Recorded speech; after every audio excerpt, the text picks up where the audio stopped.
Un encuentro con su palabra, porque secase la hierba, marchitase la flor, mas la palabra de Dios permanece para siempre. Con ustedes, el doctor José Ricardo Arias Quintero.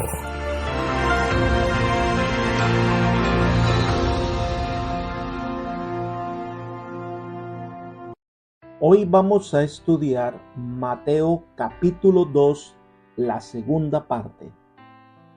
Te invito a orar. Padre nuestro que estás en el cielo, gracias te damos, Señor, por las bendiciones que nos has otorgado. Gracias por proveernos lo necesario para nuestra existencia. Y en ese momento queremos pedirte de manera muy especial que tú seas nuestro maestro, nuestro guía, nuestro director en el estudio de tu palabra. Que podamos, al estudiar el libro de Mateo, tomar lecciones que fortalezcan nuestra fe y nos ayuden a comprender más y más del plan de salvación. Gracias, Señor, por tus bondades, pues lo pedimos en el nombre de Jesús. Amén. Hemos estudiado del capítulo 2, la primera parte, en la que tenía que ver con la visita de los magos de Oriente. Estos hombres que llegaron porque tenían inquietudes acerca de la estrella que los guiaba, que anunciaba el nacimiento del rey de Israel. Pero, oh sorpresa, cuando llegan a Jerusalén y a Belén, que al parecer ninguno de los que deberían estar preparados y que deberían estar haciendo un séquito para recibir al Mesías, pues no estaban al tanto del nacimiento de Jesús. Así que los magos acudieron a Herodes para solicitar alguna instrucción con respecto a dónde encontrar al niño rey. Y la instrucción era que había nacido en Belén. La estrella los guió hasta el lugar donde estaba Jesús, y allí le adoraron y le entregaron presentes. Sin embargo, no regresaron a Jerusalén, sino que se desviaron por otro camino, debido a que el ángel del Señor les habló en sueños y les mostró que no deberían regresar a Jerusalén. La sección que vamos a estudiar hoy del capítulo 2 comienza en el versículo 13 y es la huida a Egipto. Este va hasta el versículo 15. Este pasaje parece como un paréntesis explicativo que demuestra cómo el Señor preservó la vida de Jesús ante el primer atentado que sufriera. Hubo un segundo sueño, otra revelación de Dios, pero no a los magos, sino ahora a José. Leamos el versículo 13. Después que partieron ellos, un ángel del Señor apareció en sueños a José y le dijo: levántate, toma al niño y a su madre y huye a Egipto. Permanece allá hasta que yo te diga, porque acontecerá que Herodes buscará al niño para matarlo. La labor de José y María era que protegieran al niño. Entonces el ángel les advierte que debían huir ante una amenaza de muerte y que debían ir a Egipto. Egipto era una provincia romana y por lo tanto estaba más allá de la jurisdicción de Herodes. Ahora, se enfatiza la urgencia de la orden. Es enfático, debían hacerlo lo más pronto posible, porque los planes de Herodes era destruir a Jesús, a quien consideraría una amenaza contra su reino. Elena de White descorre el velo y nos permite entender lo que está pasando. Dice: Satanás estaba resuelto a privar al mundo de la luz divina y empleó su mayor astucia para destruir al Salvador. Pero aquel que nunca dormita ni duerme velaba sobre su amado Hijo. Aquel que había hecho descender maná del cielo para Israel y había alimentado a Elías en tiempo de hambre, proveyó en una tierra pagana un refugio para María y el niño Jesús. Y mediante los regalos de los magos de un país pagano, el Señor suministró los medios para el viaje a Egipto y la estadía en esa tierra extraña. Libro El deseo de todas las gentes, página 46. Dios tiene sus formas especiales de proveer lo que va a pasar. Estos magos, inspirados por el deseo de conocer al Mesías, profetizado en las Escrituras, traen presentes valiosos, y estos presentes le iban a servir a José para financiar su viaje a Egipto y su estancia en ese lugar. Qué aspecto tan especial del amor de Dios por su Hijo.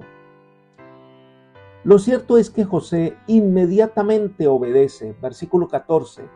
Entonces él, despertando, tomó de noche al niño y a su madre y se fue a Egipto. Cabe destacar que sin vacilar, José despierta a María y se dispone a obedecer. ¿Qué lección que nos ofrece José? Cuando el Señor habla, nosotros debemos obedecer sin vacilar. Lo otro que se enfatiza es que esta huida fue de noche. Esto era con el objeto de evitar ser vistos. Leamos el versículo 15. Y estuvo allí hasta la muerte de Herodes, para que se cumpliera lo que dijo el Señor por medio del profeta cuando dijo: de Egipto llamé a mi hijo. El viaje fue largo y agotador, pero habían muchos judíos en Egipto. De esta manera no iba a estar entre extraños, sino una buena colonia de judíos. Y allí estableció hasta que el Señor lo dispuso. Y se cumpliría otra profecía. Oseas capítulo 11, versículo 1. Cuando Israel era muchacho, yo lo llamé, y de Egipto llamé a mi hijo. Una evidencia más que daba Mateo a los judíos que Jesús cumplía los detalles de la profecía. La tercera sección de este capítulo 2 de Mateo son los versículos 16 al 18, la matanza de los niños de Belén. Esta es la razón por la cual José había huido a Egipto, el atentado que se fraguó en contra del niño Jesús. Leamos el versículo 16. Herodes entonces, cuando se vio burlado por los sabios, se enojó mucho y mandó a matar a todos los niños menores de 2 años que había en Belén y en todos sus alrededores, conforme al tiempo indicado por los sabios. Debemos recordar que los sabios fueron a Belén después de entender por Herodes y su séquito que el rey había nacido allí. Así que Herodes les pidió que fuera y que regresaran y les avisara dónde estaba el nuevo rey, según eso, para adorarle. Así que el plan de ellos era regresar a Jerusalén, pero una vez encontraron al niño, tuvieron un sueño que les indicaba que no regresaran a Jerusalén. Así que tomaron un camino más largo para evitar pasar por el palacio de Herodes. Pasado un periodo de tiempo, Herodes reconoce que los sabios de Oriente no vinieron. Se sintió burlado. Los magos lo habían engañado. Herodes comprendió que habían sido más listos que él y que se le habían burlado. Lo tomó como un insulto y, sin duda, como otra prueba de que se trataba de un siniestro plan en contra de él. Entonces hizo algo terrible. Ordenó una matanza de niños menores de 2 años. Aquí hay varias cosas a considerar. Número 1. En la antigüedad, un niño tiene 1 año desde que nace hasta la siguiente fecha de su cumpleaños. El siguiente día comienza un segundo año. Quizás esta es la referencia que tomaría Herodes para garantizar que en la matanza muriera el niño rey. En segundo lugar, muchos dudan de este acontecimiento porque hay pocas referencias en los registros históricos de este acontecimiento. Josefo, el historiador judío, no lo menciona, y algunos comentadores piensan que no lo menciona por 2 razones, que aunque fue algo terrible, las cuentas darían que probablemente los infantes en esta población pequeña no eran muchos. Algunos hablan de que no habrían más de 50 infantes en ese lugar. Y eso, comparado con las grandes atrocidades cometidas por Herodes, pues no era muy significativo. Por otra parte, Josefo escribe para hacer una apología de la historia judía. Mencionar la matanza de los niños de Belén implicaría dar testimonio de Jesús y su salvación milagrosa, y eso era algo que un judío en ese momento no quería explicar. Lo cierto es que este acto demuestra la crueldad de un hombre malvado como lo era Herodes. Lo que sí es que fue su último acto de crueldad. Elena de White registra: este acto de crueldad fue uno de los últimos que ensombrecieron el reinado de Herodes. Poco después de la matanza de los inocentes, cayó bajo esa mano que nadie puede apartar.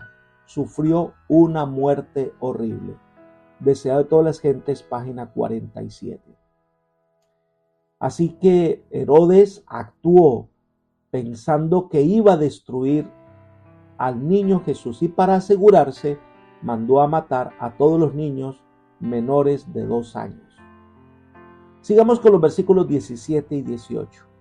Entonces se cumplió lo dicho por el profeta Jeremías, cuando dijo: voz fue oída en Ramá, grande lamentación, lloro y gemido, Raquel que llora a sus hijos y no quiso ser consolada porque perecieron. La profecía a la que hace referencia Mateo es una aplicación del texto de Jeremías 31:15. El primer cumplimiento de esta profecía fue cuando los babilonios mataron a todos los judíos capturados en ese lugar donde estaba la tumba de Raquel. Entonces, este también es otra señal del cumplimiento de la profecía, donde Satanás atentaba contra la vida de Jesús. Pero ahora se aplica a la crueldad de Herodes. Hubo un lamento en todas las casas de Belén. La muerte de los niños fue terrible, muestra la crueldad de Herodes, pero Jesús fue librado de las intenciones malignas. Este fue uno de los últimos actos de crueldad de Herodes antes de morir. Ante la pregunta, ¿por qué Dios permitió que este rey malvado actuara? Se nos dice que fue un castigo de parte de Dios. Elena de White dice: Dios permitió toda esta terrible calamidad para humillar el orgullo de la nación judía. Sus crímenes e impiedad habían sido tan grandes que el Señor permitió que el perverso Herodes los castigara. Si hubiesen sido menos jactanciosos y ambiciosos, si sus vidas hubiesen sido puras y su manera de vivir sencilla y sincera, Dios los habría librado de que fueran humillados y afligidos en esta forma por sus enemigos. Si hubiesen sido fieles y perfectos delante del Señor, Dios habría hecho, en forma notable, que la ira del rey fuera inofensiva para su pueblo. Pero no podía obrar especialmente en favor de ellos porque detestaba sus acciones. Spirit of Prophecy, tomo 2, página 28. Este terrible acontecimiento demuestra los terribles resultados de la maldad. Y llegamos a la última sección de este capítulo, que son los versículos 19 al 23. Es el regreso de Egipto. Entonces viene el tercer sueño que se le dio a José. Leamos los versículos 19 y 20. Pero después que murió Herodes, un ángel del Señor apareció en sueños a José en Egipto y le dijo: levántate, toma al niño y a su madre y vete a tierra de Israel, porque han muerto los que procuraban la muerte del niño. José recibió la orden de regresar de Egipto a Israel. Herodes estaba lleno de enfermedades, sufría de terribles dolores, tenía asma, convulsionaba. Se puso en tratamiento médico, fue a las aguas termales de Calirroe, cerca de Masada, pero no mejoraba. Regresó a Jericó, donde murió. Josefo sugiere que Herodes experimentó el castigo de Dios por su maldad. La búsqueda de ese Mesías para matarlo continuó al parecer hasta la muerte de Herodes. Leamos los versículos 21 al 23. Entonces él se levantó, tomó al niño y a su madre y se fue a la tierra de Israel. Pero cuando oyó que Arquelao reinaba en Judea en lugar de su padre Herodes, tuvo temor de ir allá y, avisado por revelación en sueños, se fue a la región de Galilea y se estableció en la ciudad que se llama Nazaret, para que se cumpliera lo que fue dicho por los profetas, que había de ser llamado Nazareno. Cuando muere Herodes, Berkeley nos cuenta: en su testamento Herodes dividió su reino en 4 partes, de las cuales 2 eran para Arquelao, una para Antipas y la restante para Felipe. debido a que Arquelao, que era mucho más malo que Herodes, tanto que la gente de Galilea tuvo que venir a Roma para quejarse de la crueldad de este gobernante, y entonces posteriormente fue depuesto de su cargo, y Augusto lo deportó a Galias, es decir, Francia, donde murió Arquelao. Así que, tomando precauciones, José buscó la dirección del Señor, y dice que avisado por revelación en sueños. Este sería el tercer sueño que se registra que Dios le dio a José. Posiblemente José y María, habiendo comprendido las profecías acerca del Mesías como el hijo de David, habían pensado en residir en Belén. Pero José consideró que una comarca entre las montañas que no estaba a la vista de todos era mejor lugar para que Jesús creciera, y fueron a Nazaret. Otra vez Mateo enfatiza el cumplimiento de las profecías, incluso de los profetas que no escribieron un libro. Los comentadores dicen que Mateo se estaba refiriendo a muchos comentarios de los profetas, no a un comentario puntual de algún profeta. Algunos ven que Nazaret, por ser una comarca pequeña, no muy buena fama, representaría el desprecio que sufrió Jesús en su ministerio, ya que fue varón de dolores y despreciado por muchos. Apreciado amigo y hermano, Jesús no vino de un lugar populoso, de una casa lujosa, no llamó la atención a la gente sobre estas cosas, pero al venir como un hombre humilde, se mezcló entre la humanidad, y de esta manera su ministerio fue más efectivo. Cristo vino a llevar a su pueblo por el camino de la vida. Este capítulo, con todas las evidencias históricas y proféticas, debía llevar a los judíos a pensar y a comenzar a ver la realidad, que Cristo era el Mesías prometido, que cumplía todas las especificaciones proféticas e incluso las que habían pasado por alto. Así que este mensaje nos llega a nosotros con las mismas evidencias, y ahora es el momento que nosotros también reconozcamos a Cristo como el Salvador de nuestra vida. Que el Señor te bendiga y te guarde y te guíe por sendas de paz, es mi oración por ti. Amén.